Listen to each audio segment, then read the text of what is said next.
Tom Dirato. Hello again, everyone, and welcome to the Eddie Sutton Show.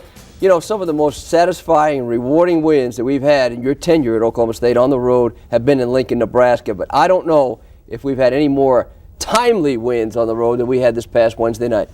I would say in the 9 years I've been here, I think we've beaten them, six out of nine times. But this one was really important because there have been years when we went to Lincoln, and maybe if you get beat, it's not nearly as harmful. To have lost in Lincoln this week after losing 3 straight games would have been disastrous. So it was a very timely victory, and I'm really proud of the ball club because they played a whale of a basketball game, and when Nebraska made the late run, we were able to hold our poise and make the right plays, and we won the ball game 60-48. Other than the execution, obviously it had to be there, and the poise you mentioned, there was an excitement, an enthusiasm. The kids played with a little passion. I've been preaching that for a long time, as you well know. Passion is the key word, and we certainly saw it in the faces of our players and the way they played against the Cornhuskers, something that we had been lacking, and I've really been on them about that, you know, basketball is such a wonderful game, but it's supposed to be played with emotion, and sometimes our guys almost look like they're trying to play too cool. Talk a little bit about the preparation, not X and O wise. Obviously, you're always well prepared there, but you had to do some rebuilding emotionally after the Texas loss. Well, not only the Texas loss, I think the loss that hurt us probably as much as anything was the Colorado loss in Boulder when we blew a big lead late in the ball game, and then we came back and played Texas. And Texas is certainly deserving to be the #1 team in our league right now. They're a very fine basketball team. But, you know, you could almost see it was going to be an avalanche that you couldn't stop if we didn't get a victory. Because right after you play Nebraska, you got Missouri, Kansas, Texas Tech. So we did have a meeting with the team, and I tried to outline to them that how important it was to prepare themselves in everything they do before the ball game. Not only the day of the game, but the day before the game. Take care of yourselves, make sure you eat properly, get enough sleep, that sort of thing. Do everything possible that will allow us the best chance to win. And I think that all of those guys took that to heart and really did prepare themselves well in all areas. Well, the Cowboys definitely had their backs to the wall as they headed to Lincoln, but they came out fighting, and we're going to show you all the highlights. We return to the Eddie Sutton Show.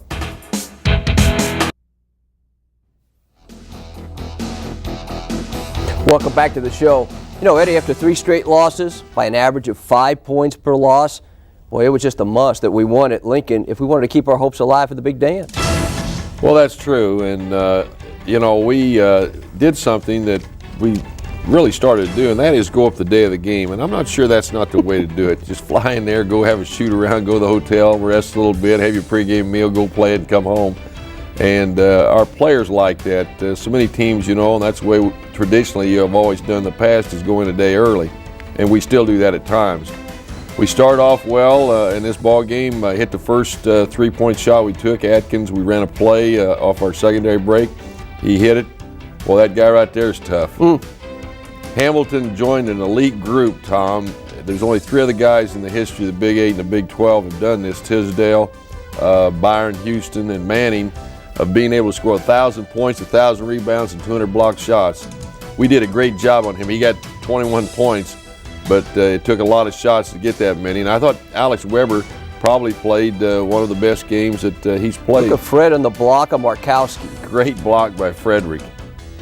He got up there, took a nice angle, and you know, you wanted to gain control emotionally, I think, right off the bat. And I mentioned to you on the post-game show, I thought you guys did a great job, kind of like a baseball team that has a hard time scoring runs. You took control of the tempo of this game on both ends of the court, forced the issue.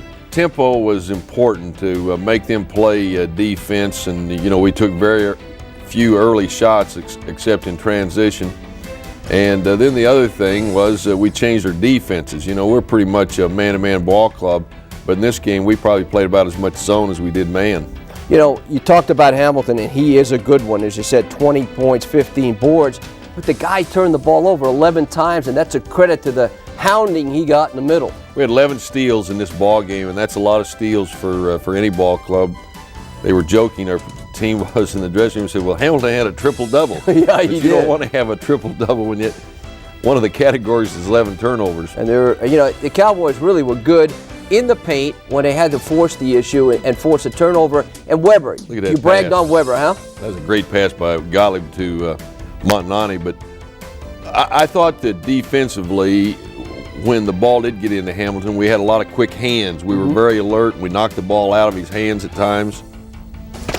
This was the final shot of the half, and while it wasn't like a three-pointer like McAlpin hit to turn the tempo, but you could see the excitement building here at halftime.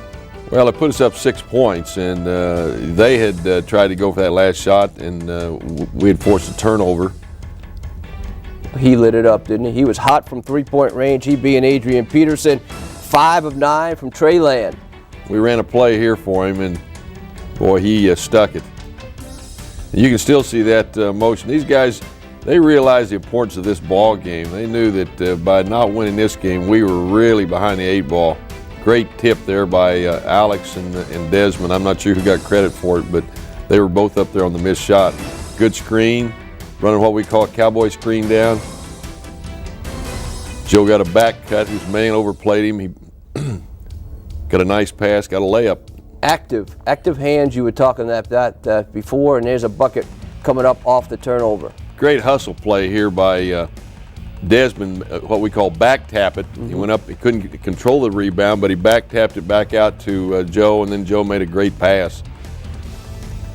He's tough when he gets that close to the hoop. Yeah, we'll be seeing him play a lot of games in the NBA in the years to come. This one here, Pete, I think might have been hit as well, hit the floor, but he got the 3. And every time they made a run, and they did make a couple of runs, Pete seems to step up, and we'll see Joe's later, and got a big 3 to keep him at arm's length.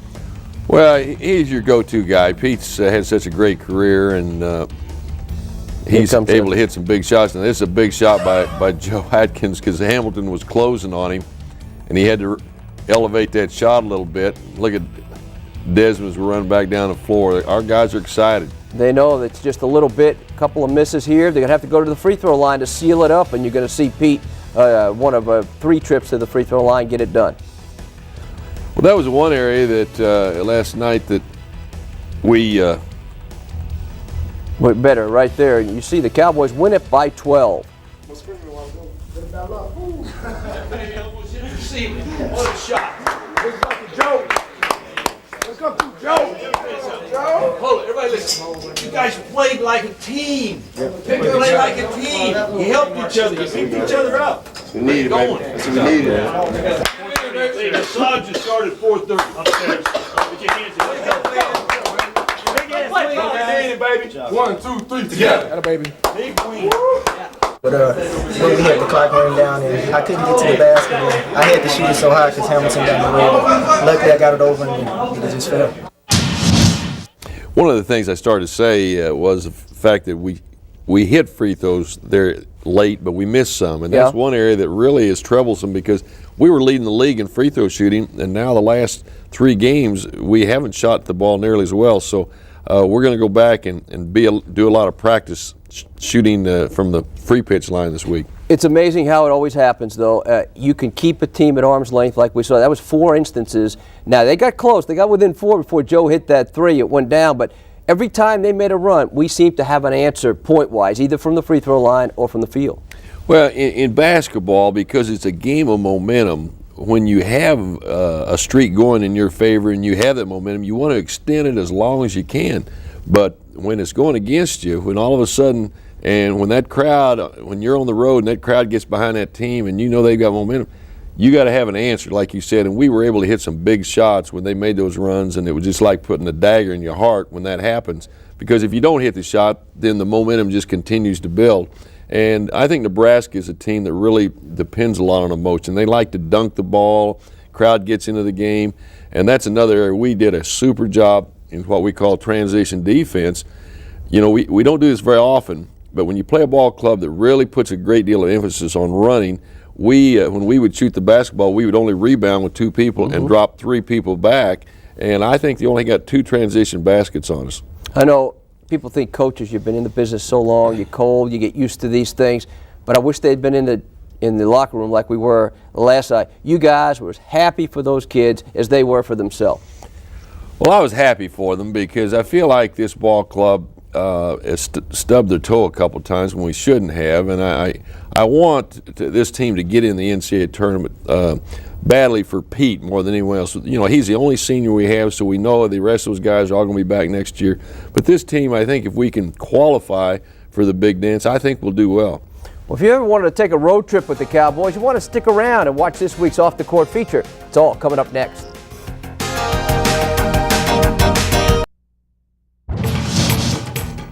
You know, thanks to a rugged second half of the season, Oklahoma State recently faced back-to-back midweek road games. First to beautiful Boulder, Colorado, then to mountainless Lincoln, Nebraska. Most everyone would like to take a Wednesday off, especially if it involved a trip to the scenic Rockies. But these were not vacations. Rather, they were business trips. And after watching this week's Off the Court feature, you may come away with just a little different feel for what we commonly refer to as a road trip.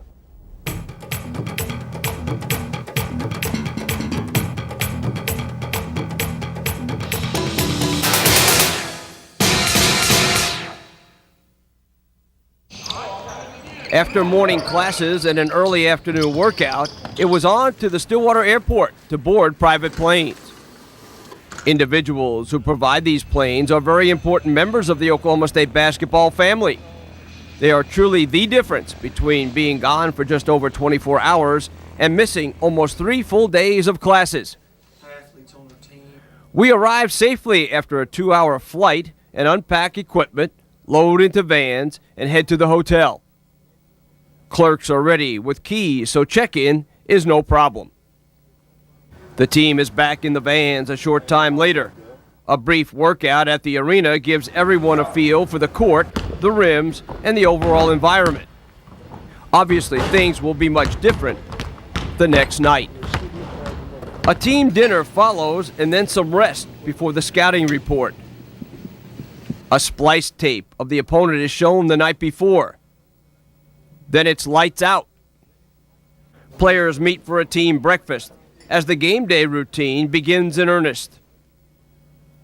A few free hours are spent studying before another scouting report is given. Most visiting teams shoot around noon, since the home team is busy attending classes. A brief walkthrough, and it's back to the hotel for rest and study. The pregame meal takes place 4 hours before tip-off, and another brief rundown of the opponent is on tap. Trainer Brian Farr starts the taping shortly thereafter, and we are now in the final countdown of pregame activities. The Cowboys arrive at the arena about 75 minutes before tip-off to stretch and shoot. Then it's back to the locker room to receive one last report and get mentally ready to hit the floor. Following the game, the Cowboys head to the airport, and within 90 minutes of the final horn are back in the air. Some nights, the toughest part of the trip turns out to be the walk to the plains. This night, it will be a bumpy ride back to Stillwater, courtesy of a windy cold front that dropped temperatures some 30 degrees during the afternoon. On nights like this, you really appreciate those smooth, trouble-free flights even more. Few people are up and around as the planes land in the wee hours of the morning. Unpack the planes, get in your car, and now head home. And it all starts over again in a few hours as players head to class and the rest of us to the office. You know, that'll give our fans kind of an idea of what we do when we're on a road trip. And fortunately, we only have one more road trip. That's to Lawrence next week. But you mentioned the private aircraft. They have been a lifesaver because by using those, we only miss 1 day of class if it's a midweek game. And I owe so much to those guys that have allowed us to use their planes during the season. The Notebook, our Ask the Coach feature, and a look at the tough Missouri Tigers. That's all still ahead. Don't go away. We're back, and not only did we take a victory away from the state of Nebraska, you brought back a key to the city. Now, you tell us all about this. This was really interesting. Bob Burton, who used to be our compliance director, now he's assistant athletic director at the University of Nebraska, said that there's a town out in western Nebraska near Kearney. It's called Sutton, Nebraska, and said that these people would like to present you the key to the city. And I thought he was joking at first. He said, no, this is for real. And so when we got up there, about 5:45 when we went out to the arena. Well, Bob and Danny Nee went with me. We went around there, and I fully expected, 5 or 6 people. 750 people. Was that the whole town? Well, 1,300, about over half of them was there. And we just had a great time, and they presented me with the key to the city. They had all these buttons, Sutton for Nebraska. All of them had them on, and then they also made me an honorary citizen. It was really a neat situation, and I told them, I said, well, I'll promise you this, that someday I will come to Sutton, Nebraska, and I'm going to go up there and see what it's like. It's probably a town about like my hometown in western Kansas, Buckland. And of course, I told them, I said, now I want you all to understand that when I was coaching Creighton, I was a big Nebraska football fan. That's when Devaney got the teams going, and I got to know Tom Osborne. So I think that went over well. But I'm not sure, had they done this after the game, they probably would have taken all this back. I think we better check the maps and see if it's still Sutton, Nebraska now after that victory that the Cowboys posted. Let's hit the notebook right off the bat now. We're going to talk about missing skills. A recent story in the Tulsa World basically said maybe some of the athletes coming to college these days, they don't have the X's and O's skills they used to.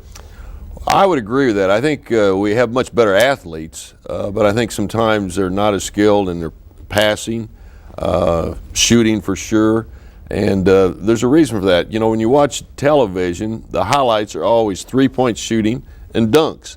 And I think a lot of times when young people go out to work on their game in the off season, they don't work on the basic fundamentals. Next item, mind game. Mental toughness. Can you coach it? Is it something you bring to the program, or can you acquire it along the way?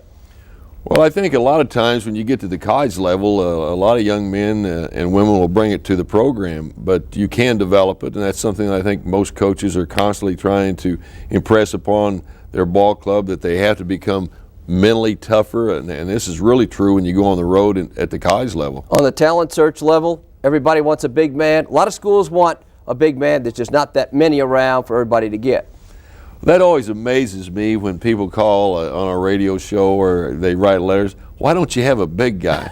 And I try to explain to them, there are just not as many big guys out there as there are guards, and when you can get a player like Mim or Hamilton, two of the best players in our league in that position, you got to feel very fortunate. We've had some big people through the years at the different places I've coached, and of course here, the one that sticks out is Bryant Reeves. I mean, he's a great player, and he certainly was a big man. Well, this week's internet question from oakstate.com is presented by Southwestern Bell. It has to do with a recruit.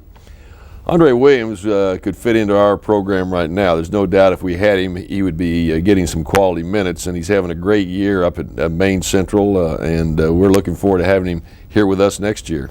There's no doubt Saturday afternoon's game, 12:45 tip-off at Gallagher-Iba Arena against the Missouri Tigers, is a huge game for both teams. Well, earlier we saw that shot by Bryant Reeves that won the game. I hope that it isn't that close. I hope we've got a big lead, but we've had some wars with Norm Stewart and the Tigers, and you can see they're just a log jam. I've never been in a conference where you have that many teams with that type of record with 3 games to go. So, a lot of things can happen. And I think the game with Missouri, it's always an important game, but I think this one takes on added importance. And, of course, we need a crowd out there. And that's a big, big part of winning at home, no question. We found out what a crowd couldn't do at Nebraska because we took them out of it. Well, our crowd, for some reason, I don't think they've been as enthusiastic this year, and if any of our fans are watching, I would appeal to them that come Saturday afternoon, we're going to need their part as far as the 6 man. That might be the difference in winning and losing. And I would imagine it'll be a knockdown, drag out, 2 teams, physical, like to get after it, man to man. Well, we're both from the same school. I think Norm and I probably have pretty much the same philosophy. Good, tough, hard-nosed man defense, discipline, good shot selection, players playing at the highest level of intensity. So it'll be a heck of a basketball game. Well, that's all the time we have for this week's show. We encourage you to be out there Saturday afternoon as the Cowboys take on Missouri. For Eddie Sutton, our entire crew here at Educational Television Services, Tom Dirato. Goodbye, everybody.